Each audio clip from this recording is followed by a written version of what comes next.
There are stories that find us before we find them. This is one of those. Clara Voss was 22 years old, and she had exactly $11, a canvas bag worn thin at one shoulder, and a wood-handled drawknife that had belonged to a man named George Alderman.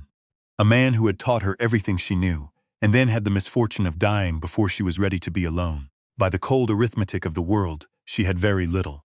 By another kind of measure, the kind that takes longer to count, she was carrying more than she knew.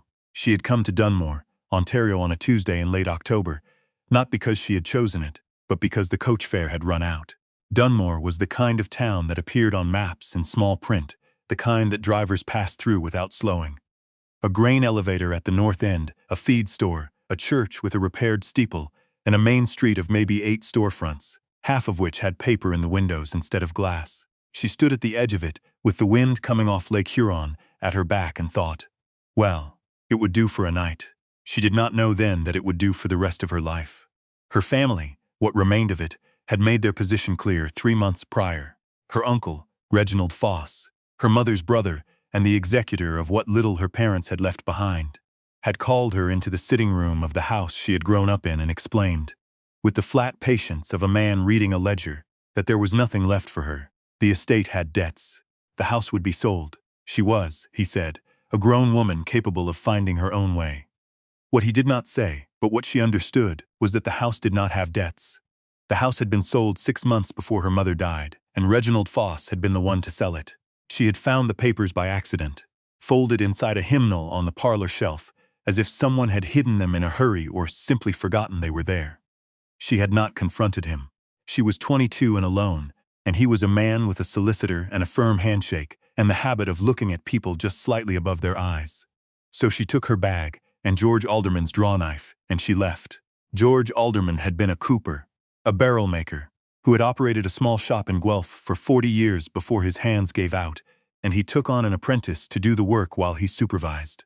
That apprentice had been Clara, at 14, referred by the parish school as a girl with unusual patience and a good eye for grain. George had never married. He had no children. When he died, he left the shop to his nephew in Hamilton, and left Clara the drawknife, his leather apron, and a note that said, "You have the hands for it. Find the wood." She had carried those words for 8 years like a stone in a pocket, always there, heavier on some days than others. Now, if you have ever arrived somewhere new with very little to your name, you know the particular arithmetic of survival that takes over immediately. You count your money. You count the days it might last. You look for work before you look for anything else. Clara did all of this in the first 2 hours. She found a room above the Dunmore post office for 40 cents a night, paid by a woman named Mrs. Ethel Breyer, who asked no questions and provided a wash basin and a candle. She found the feed store and asked after work, and was told there was none. She found the church and asked the minister, and was told to try the mill. The mill, it turned out, had been closed for 11 years. This is the part of the story, we think, where most people would have counted their money again and looked for the next coach out. Clara did count her money, but then she walked around the back of the mill, because she had the habit, George Alderman's habit, rally, of looking at the bones of a place before deciding what it was worth. And that is how she found the grain silo. It stood behind the mill at the edge of a field that had gone to thistle, a round cedar structure about 12 feet across and 30 feet tall, the boards darkened with age and weather, iron bands around its middle gone to a deep orange rust. There was a door at its base, maybe 4 feet high, sealed shut with a padlock the size of a man's fist. Someone had nailed a board across the door as well, and then, some years later, someone else had nailed another board across the first. The whole thing had the look of a thing that had been sealed, then sealed again, and then forgotten. On the door, someone had burned 3 letters into the wood with an iron. WKH. Clara stood and looked at it for a long time. A boy of about 12 came around the corner of the mill yard carrying a bucket and stopped when he saw her. "Nobody goes near that," he said, "the way children state facts." "What's in it?" she asked. He shrugged. "Nobody knows. Old Harlan's silo. Been locked since before I was born." "Who's old Harlan?" The boy looked at her with the mild pity children reserve for people who don't know the obvious things. "Walter Harlan. He was the mill owner. He died. The whole mill went to the bank, but the bank didn't want the silo, so they just left it." He paused. "My grandfather says something happened with the mill workers. Before the mill closed. He won't say what. Something happened with the mill workers." Clara looked at the padlock. She looked at the boards across the door. She thought about George Alderman, who used to say that the most useful question in the world was not "what is this," but "why is this locked?" She went back to Mrs. Ethel Breyer that evening and asked about the silo. Mrs. Breyer set down her tea. She was a woman of about 65 with a face that had learned to be careful. She was quiet for a moment, in the way people are quiet when they are deciding how much to say. "Walter Kenneth Harlan," she said finally. "He ran the Dunmore mill from 1881 until it closed in 1902. Employed most of the men in this town at one point. Paid them, or was supposed to pay them." She stopped. "Was supposed to," Clara said. "The last 2 years of the mill," Mrs. Breyer said carefully, "there were irregularities. Men worked and did not receive full wages. Harlan said the mill was struggling, said he'd make it right when things turned around. He kept records, he said, proper records. The men trusted him because they'd worked for him for 20 years. She picked up her tea again. "When the mill closed and Harlan died, there were no records. Nothing. The men who went to the bank got nothing. Some families left the town. Some stayed. It was a hard time." "How much was owed?" Clara asked. Mrs. Breyer looked at her. "Nobody ever knew. That's the worst of it. Nobody ever knew the number." Clara did not sleep well that night. In the morning she found the county clerk's office and asked who currently held the deed to the mill property and the structures on it. The clerk, a young man with ink-stained fingers, flipped through a registry and told her that the deed had passed from the Dunmore Savings Bank to the province of Ontario after the bank itself closed in 1911, and that the province had since classified the property as unclaimed and unmaintained. The annual tax notice, he added, was currently addressed to estate of W.K. Harlan, care of Dunmore Municipal Office, and had gone unpaid for 9 years. "So it belongs to nobody," Clara said. "It belongs to the estate," the clerk said, "which has no living heirs on record." "If I wanted to purchase the silo structure specifically," Clara said slowly, "who would I speak to?"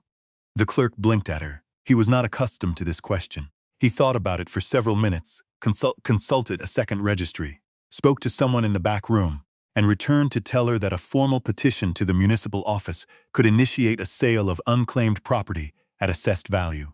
The assessed value of a derelict cedar silo with a rusted iron door, it turned out, was $6. Clara had $11. She filed the petition that afternoon. It took 4 days. She spent them carefully, eating once a day from the bread and cheese she bought at the feed store, walking the town, and talking to people in the way that people with nothing left to lose will talk, openly, without agenda, asking questions that more comfortable people would have been too proud to ask. She sat with the men at the grain elevator and listened.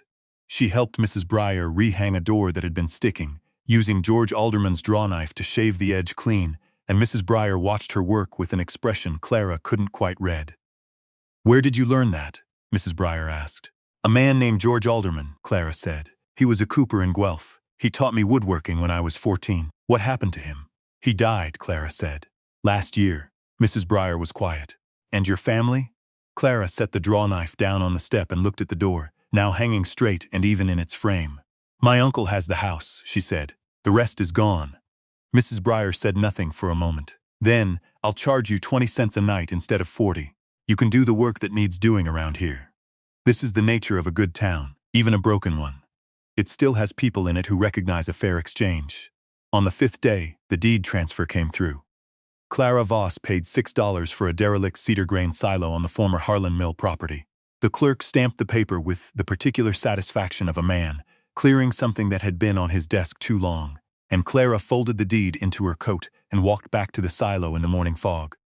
She stood in front of the locked door for a long time. The padlock was a lever tumbler type, old but heavy, and the shackle had rusted nearly solid into the body of the lock. The nailed boards were cedar, dried to brittleness. She had George Alderman's drawknife. She had the tools of a person who worked with her hands. And she had, perhaps more to the point, 4 days of accumulated stubbornness. She started with the boards. They came off in 2 hours with the drawknife's hook, working the nail heads up through the rotted cedar. The wood came apart easily. Too much weather, too many winters. When the last board fell away, she could see the door clearly for the first time. Iron-banded cedar, dried and shrunk in its frame, the padlock hanging on a hasp that was itself only attached by 2 of its original 4 screws, the others having rusted out entirely. She worked the hasp free with the drawknife spine. The screws came out of the wood almost without resistance. The door swung open. The smell that came out was not what she expected. She had expected decay, the sour smell of old grain or rot.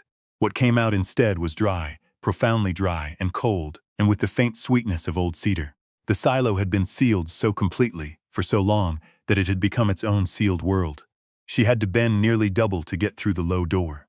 When she straightened up inside, it took a moment for her eyes to adjust. The silo was empty of grain. Someone had cleaned it out before sealing it, swept the floor. She could see the marks of a wide broom in the dried dust, and then used the space to store something else entirely. Along one curved wall, stacked in careful order, were crates. 6 of them, wooden, each about 2 feet square. And in the center of the floor, on a simple wooden desk that looked to have been carried in piece by piece and assembled inside, were 2 things: a metal cash box and a ledger. The ledger was bound in dark green leather. On the cover, in a neat hand, were the words, "Wages, Dunmore Mill, 1900–1902, W.K. Harlan." Clara sat down on the floor of the silo, right there in the dust, and opened the first page. She sat there for 4 hours. "Now, we want you to stop here with us for a moment." Because what she found in that ledger was not what anyone in Dunmore had expected. Not the bank that had seized the mill. Not the families who had waited for wages that never came. Not even Mrs. Briar, who had lived in this town her whole life and thought she knew the shape of the wrong that had been done. Walter Kenneth Harlan had not simply stolen from his workers. He had done something stranger and more complicated than that. He had paid himself last. He had taken his own salary and final position behind every worker on his payroll, and when the mill's finances began to collapse, he had continued paying his workers, in full, on schedule, out of what remained of his own savings. For 14 months, he had been covering wages out of his personal account. When that account was exhausted, he had sold his house in Hamilton. When the house money was gone, he had sold his wife's silver. He had done this quietly, methodically, with no announcement, because he was a proud man and a private one, and he believed the mill would recover. The mill did not recover. In the final 3 months before the closure, when there was truly nothing left, he had stopped paying wages. Not because he had stolen them, but because there was nothing left to pay them with. He had recorded every cent that remained outstanding in the ledger, column by column, worker by worker, name by name. 47 men. Amounts ranging from $12 to $109. Total outstanding, $2,341. He had been trying to pay it back. The crates along the wall contained everything he had left: furniture, silver plate, tools, a pocket watch, a set of surveying equipment, a grandfather clock disassembled and packed in straw. He had put it all in the silo. The cash box held $212 in coin, the last of what he'd had in hand when he died. He had left no will on record, because he had nothing left to put in a will. He had left this instead. He had sealed the silo because he intended to come back and convert the goods to cash and pay the remaining balance himself. He had died before he could. His workers had spent 11 years believing they had been robbed. Clara sat in the fading afternoon light and turned the last page of the ledger. On the inside back cover, in the same neat hand, Walter Harlan had written one sentence: "If someone finds this, please finish what I could not." She closed the ledger. She sat for a very long time.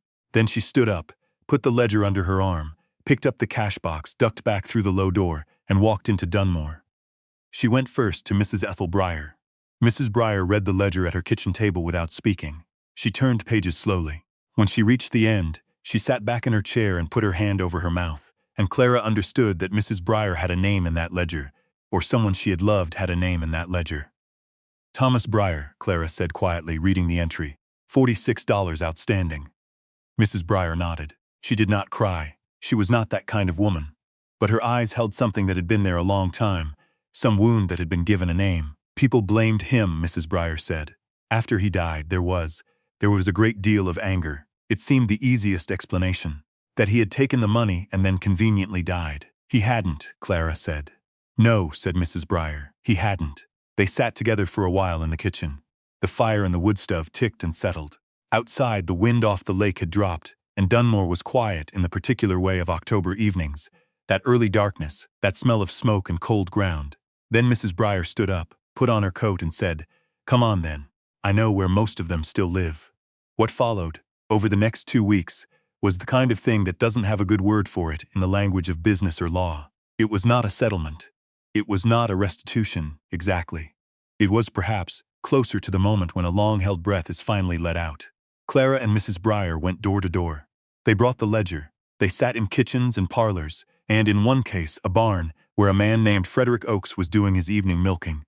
because he had never been able to afford hired help and probably never would. They explained what had been found.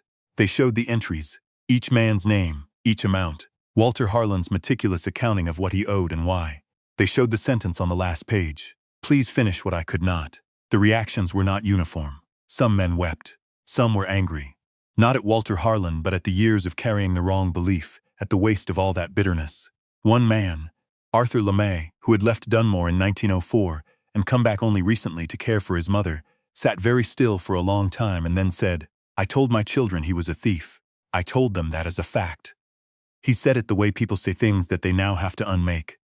Clara sold the contents of the crates piece by piece over the following 3 weeks, using the contacts Mrs. Breyer had built over 60 years in the county. The grandfather clock went to a buyer in Owen Sound. The surveying equipment went to a land office in Collingwood. The silver plate was purchased by a hotel in Barrie. The tools were distributed locally, given in fact to the men themselves who could use them. The pocket watch was kept by no one. It was placed at Mrs. Breyer's suggestion in the Dunmore church, in the small cabinet behind the altar where such things were kept. In the end, between the cash in the box and the sale of the goods, Clara was able to account for $1,893. The men received 81 cents on the dollar of what was owed. It was not everything. It was more than nothing, and it was more than any of them had believed they would ever see. She kept nothing for herself. This is the part that people, when the story began to be told, found hardest to believe. She had bought the silo for $6. She had done the work of researching, unlocking, sorting, selling, and distributing over more than a month. And she took nothing from it. Why, Mrs. Breyer asked her, one evening near the end of it, when the last of the payments had been made, and they were sitting with tea gone cold in front of them. Clara thought about it. She turned George Alderman's drawknife over in her hands the way she always did when she was thinking. It was a habit she hadn't noticed until someone pointed it out. "A man named George Alderman taught me everything I know about wood," she said finally. "He never charged me. He said someone had done the same for him, and that was how it worked. You passed it forward." She looked at the drawknife. "I think Walter Harlan was trying to pass something forward. He just didn't get to finish." She set the tool down on the table. "I had $6. It seemed like the right use of it."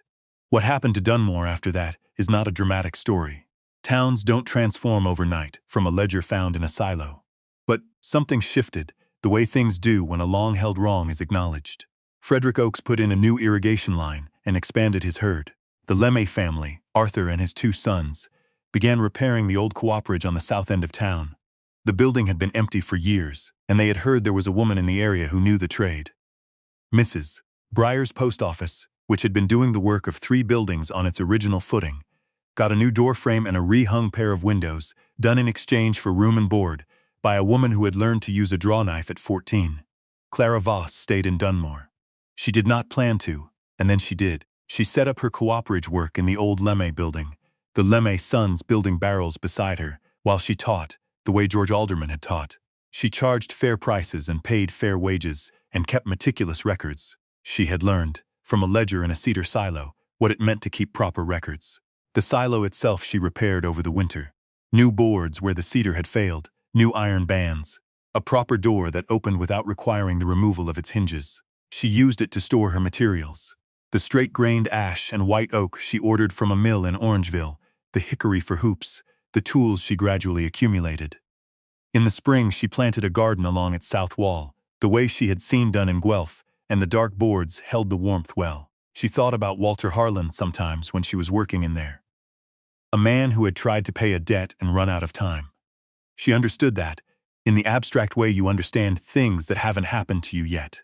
She understood that the road between intending to do right and actually doing it could be much shorter than you expected, and that the best thing was to not wait.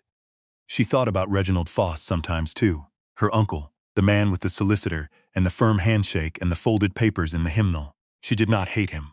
That was perhaps the strangest part of it. She had left with every reason to, and somewhere between Guelph and Dunmore, the hate had converted itself into something else. Into intention, maybe.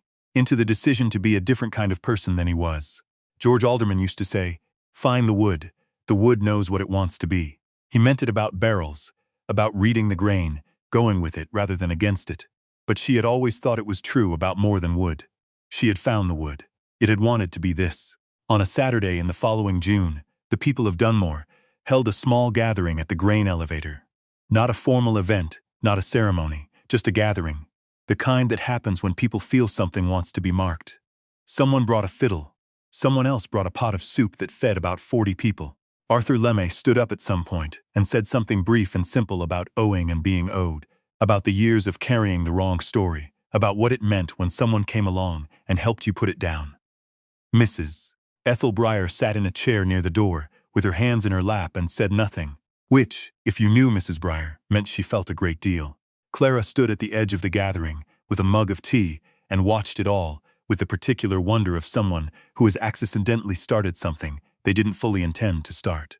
She was 22 years old. She had $11 to her name 4 months ago, and George Alderman's drawknife, and a piece of paper from a dead man that said, "Please finish what I could not." She had finished it, and in finishing it, she had started something else entirely. And so, before we leave Dunmore and Clara and the cedar silo in the Thistlefield, we want to ask you this. Have you ever found something that others had written off? A place, a skill, a person, a piece of something forgotten that turned out to matter more than anyone remembered? We'd love to hear it in the comments below. And if this story found you today, maybe it was looking for you for a reason. Welcome to Cabin Stories. Pull up a chair. There's always another one waiting to be told.